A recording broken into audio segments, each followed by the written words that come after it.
अस्सलाम वालेकुम नाजरीन, मैं हूं आपका होस्ट तैयब मुनव्वर और आप देख रहे हैं flash now YouTube channel.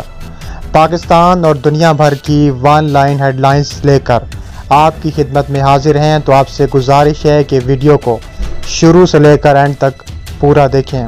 Video की तफसीलात में जाने से पहले अगर अभी तक आपने हमारा चैनल सब्सक्राइब नहीं किया तो चैनल को सब्सक्राइब करके बेल आइकन पर ज़रूर क्लिक कर दें। अब चलते हैं वीडियो की जानिब। ऑपरेशन रद्दुल फसाद की कामयाबियां रायगां नहीं जाने देंगे। Army chief general Qamar Javed Bajwa का दुश्मन के इंतशार व अफरा तफरी फैलाने के मंसूबे नाकाम बनाने का आज़म। पाक फ़ौज के सरबराह जनरल कमर जावेद बाजवा ने कहा है कि पाकिस्तान बॉर्डर की सिक्योरिटी बेहतर बनाने में मौसर किरदार अदा कर रहा है। हमें दुश्मन की चालों हमलों से वक्त चौकस और तैयार रहना होगा। दुश्मन के इंतशार अफरा तफरी फैलाने के मंसूबे नाकाम बनाएंगे। ऑपरेशन रद्दुल फसाद की कामयाबियां रायगां नहीं जाने देंगे। पीर को DGISPR के मुताबिक army chief general Qamar Javed Bajwa ने शुमाली वजीरिस्तान में पाक अफगान बॉर्डर का दौरा किया। आर्मी चीफ ने पाक अफगान सरहद के दवाई सेक्टर के दुश्वार इलाके में इस्तेहकाम लाने के ऑपरेशंस में मौजूद फौजियों से बातचीत की है। ISPR के मुताबिक हालिया ऑपरेशंस के दौरान दुश्वार गुजार इलाकों में दहशत गर्दों के ज़ेर इस्तेमाल ठिकानों और रास्तों को मुस्तहकम किया गया। DGISPR के मुताबिक हालिया ऑपरेशंस में इन दुश्वार इलाकों में 90 IDs नकारा बना दी गईं। आर्मी चीफ को बताया गया है कि दुश्वार गुजार पहाड़ी इलाकों के पाक अफगान बॉर्डर पर फेंसिंग का काम जल्द शुरू किया जाएगा। बताया गया है कि शुमाली वजीरिस्तान से मुंसलिक इंटरनेशनल बॉर्डर के उस आखिरी मुश्किल हिस्सा पर भी सिक्योरिटी फोर्सेस का मौसर कंट्रोल हो गया है। DGISPR के मुताबिक आर्मी चीफ को पूरे पाक अफगान बॉर्डर पर बाड़ लगाने समेत सरहदी सिक्योरिटी इंतजामात पर मुकम्मल ब्रीफिंग दी गई। ISPR के मुताबिक आर्मी चीफ ने फौजी दस्तों की ज़बरदस्त ऑपरेशनल कारकर्दगी को सराहा और कहा है कि हम अमनो इस्तेहकाम और के लिए पुरअज़म है। Army chief general Qamar Javed Bajwa ने कहा है कि अमनो इस्तेहकाम के लिए पाकिस्तान सरहदी सिक्योरिटी मजबूत बनाने और FC की इस्तेदाद में इजाफे का अपने हिस्से का काम पूरा कर रहा है। सऊदी अरब ने तेल बंद किया और ना ही पैसे मांगे। शाह महमूद कुरैशी ने चीनी सदर के दौरे पाकिस्तान से मुतल्लिक बड़ा ऐलान कर दिया।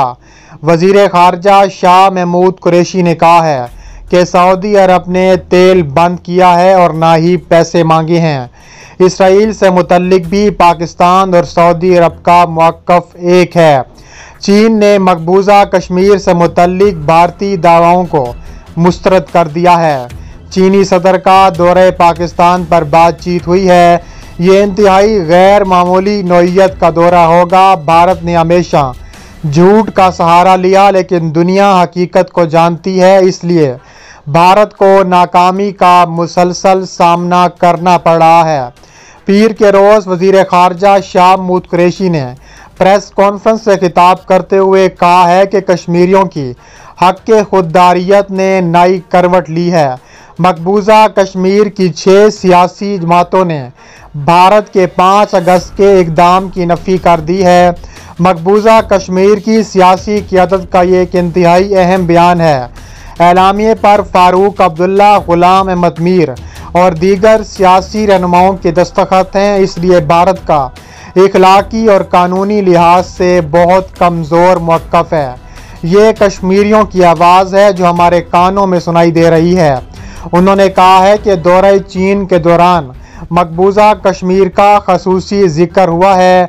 चीन ने मकबूजा कश्मीर से मुतल्लिक भारतीय दावाओं को मुस्तरद कर दिया है। चीन का कहना है कि मसला कश्मीर का हल सलामती कौंसिल की करारदादों के मुताबिक निकलना चाहिए।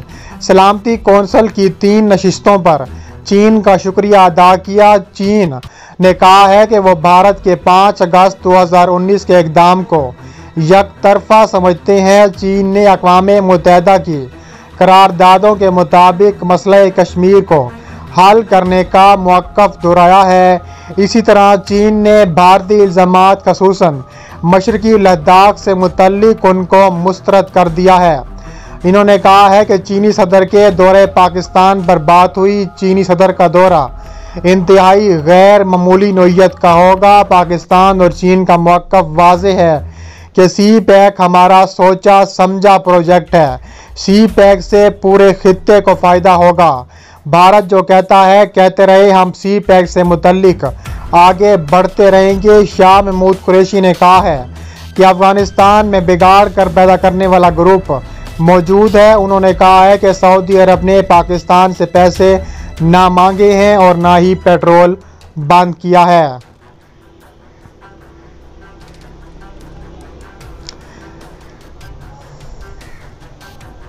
बरतानिया फ़लस्तीन के 1000 टन सोने का चोर निकला। फ़लस्तीन ने कितने खरब डॉलर अदा करने का मुतालबा कर दिया। तहलका खेज इंकशाफात सामने आ गए। फ़लस्तीन के एक माशी और सियासी अमूर के दानिश्वर समीरुद्दौरान ने बरतानिया से फ़लस्तीनी कौम को मजमूई तौर पर 7 खरब डॉलर अदा करने का मुतालबा किया है। मीडिया रिपोर्ट्स के मुताबिक दस्तावेज़ात के हवाले से बात करते हुए अल-दुकरान ने कहा है कि ये रकम 138 मिलियन फ़लस्तीनी पाउंड की मजमूई कीमत है, जिसे बरतानिया ने 1948 में फ़लस्तीन पर अपना कब्ज़ा ख़त्म करने के बाद ज़ब्त किया। उन्होंने कहा है कि 1917 में सल्तनत उस्मानिया की शिकस्त के बाद बरतानिया ने फ़लस्तीन पर कब्ज़ा किया। उसमें तुर्क करेंसी के इस्तेमाल पर पाबंदी आयद कर दी और एक मखसूस मुद्दत के लिए मिस्री और अंग्रेज़ी करेंसी के इस्तेमाल की इजाज़त दी गई। उन्होंने कहा है कि 1927 में बरतानवी मंदूब ने फ़लस्तीनी करेंसी का फरमान जारी किया, जिसके मुताबिक फ़लस्तीनी पौंड के लिए मिस्री पौंड का तबादला हुआ, जो 1948 तक मुल्क की करेंसी रहा और फ़लस्तीनी इसराइली कब्ज़े में आ गया। अल-दुकरान ने कहा है कि इस वक्त बरतानी हुकूमत के ज़ेर इंतज़ाम फ़लस्तीनी सेंट्रल बैंक तश्कील दिया गया था, जो फ़लस्तीनी मालियाती कौंसिल के नाम से जाना जाता है।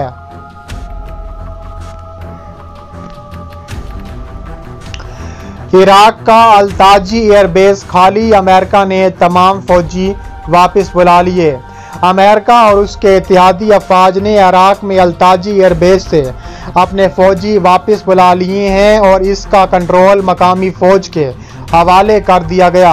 अल-ताजी एयरबेस पर अमेरिका और इसके इत्तेहादी ममालिक के 7500 फौजी तैनात थे। इस ज़मन में इराकी फ़ौज के तर्जुमान तहसून उल जजवी ने कहा है कि बैनुल-अक़वामी इत्तेहादी फ़ौज ने ताजी छावनी के कैंप नंबर 8 को गुज़िश्ता रोज़ खाली करके उसका कंट्रोल मुल्की फ़ौज के हवाले कर दिया है। जिसे छावनी को खाली किया गया है, उसमें ऑस्ट्रेलियावी और न्यूजीलैंड के फ़ौजी तैनात थे और वो इराकी फ़ौजियों की जदीद तरबियत देते थे। अल-ताजी एयरबेस अमेरिकी अस्करी इत्तेहाद का अहम फ़ौजी ठिकाना है, जो कलअदम अस्करी तंजीम के ख़िलाफ़ कायम किया गया है। अल-ताजी का नाम ज़िला इराकी दारुल-हुकूमत बगदाद शुमाल में 20 किलोमीटर की दूरी पर वाक़ई एक कदरे दही मरकज़ का शहर है और सद्दाम हुसैन के दौरे हुकूमत में ताजी एयरबेस इंतहाई जदीद हथियारों से lace Iraqi Republican guard course का मरकज़ी अड्डा भी थी।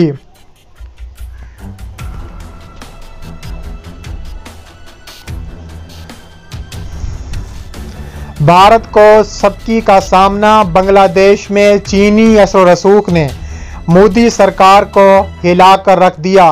भारतीय सेक्रेटरी खारजा को वज़ीर आज़म बांग्लादेश से मुलाकात के लिए कितने घंटों तक इंतज़ार कराया गया। ना इस्तकबाल हुआ, ना कोई अलविदा करने आया। बांग्लादेश में चीन के बढ़ते असर रसूख से मोदी सरकार की नींदें उड़ गई हैं। बीजिंग ने अपने हमसाया मुल्क में बढ़ते असर रसूख को कम करने के लिए भारतीय सेक्रेटरी खारजा हारिश वर्धमान श्रृंगला 4 रोज़ कबल अचानक बिन बुलाए चार्टर त्यारे पर ढाका पहुंचे और आते और जाते रहे हैं और किसी बांग्लादेशी उद्धार ने उनका इस्तकबाल ना किया। जबकि कोई अलविदा करने भी ना आया। वज़ीर आज़म हसीना वाजिद से उनकी मुलाकात कराने के लिए 5 घंटों तक इंतज़ार कराया गया। हसीना वाजिद से मुलाकात के बाद कोई तस्वीर जारी हुई और ना ही कोई सरकारी बयान सामने आया। मीडिया भी मार्च में होने वाली मुलाकात की तस्वीर चलाता रहा। शुमाली कोरिया के सरबराह किम जोंग उन कोमे में चले गए। 33 साला बहन की क़यादत संभालने के लिए तैयार हैं। जनूबी कोरिया के एक सफारतकार ने सनसनीखेज दावा किया है कि शुमाली कोरिया के सदर किम जोंग उन कोमे में हैं और उनकी बहन शुमाली कोरिया का कंट्रोल संभाल लेंगी। डेली मेल के मुताबिक चांग सोंग मन, जो जनूबी कोरिया के मरहूम सदर किम दा जंग के एक साबिक मुआवन हैं, उन्होंने दावा किया है कि DPRP अपने रहनुमा की बिगड़ती हुई सेहत के बारे में सच्चाई छुपा रही है और ये समझता है कि किम जोंग उन बिल्कुल बदहालत में हैं। ये उस वक्त सामने आया जब इस साल अवामी सतह पर पेश ना होने की वजह से किम की सूरत हाल इंतहाई ख़राब होती गई और क़यासराइयाँ बढ़ती गईं। चांग सोंग मन ने मकामी मीडिया से गुफ्तगू करते हुए कहा है, मैं इसका अंदाज़ा करता हूँ कि वह कोमे में है लेकिन उसकी ज़िंदगी ख़त्म नहीं हुई। उन्होंने मज़ीद कहा कि किम जोंग उन की बहन किम यो जोंग, जो 33 साल है, अपने भाई के कुछ इख्तियारात संभालने की हैसियत में आगे है।